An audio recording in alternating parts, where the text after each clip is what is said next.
છોકરો બહુ પાણા મારે. એટલે સાધુએ પ્રશ્ન કર્યો કે આવો બધો વાયડો કેનો છોકરો છે? એટલે છોકરા દોડ્યા બહુ હોય, એટલે અમુક મોટા હોય. અહીંયા ગમઢા પરિવારમાં તો નથી કોઈ, પણ અમુક મોટા હોય.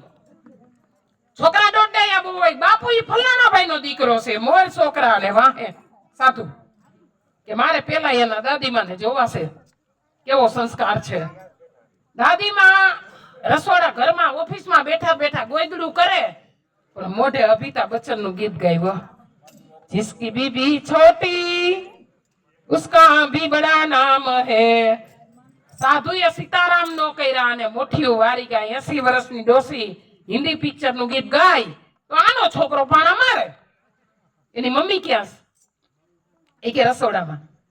રસોડામાં ડોકું તણીને એની મમ્મી પાસે ગયા હતા. એની મમ્મી એમ કેવાય મોઢા પર કાથરોટ પડી અને 5 સબલા લઈને ડબો ઢસ કરે. અરે કે આની માં પાસે કે રમે તો આનો છોકરો પાણા મારે. એનો બાપ ક્યાં? એ કે બાપુ બસ તેને હોય હો. મોય છોકરાને વાહે સાધુ બસ તેને ગયા. એનો બાપ મોય દાંડીએ રમે. હો ભાઈ, સાધુ તો સીધા આશ્રમ ભેગા થઈ ગયા કે આખે આખો ગાણમો દાજી ગયો. એટલે અમુક ના ગાણમાં દાજી હોત જાય.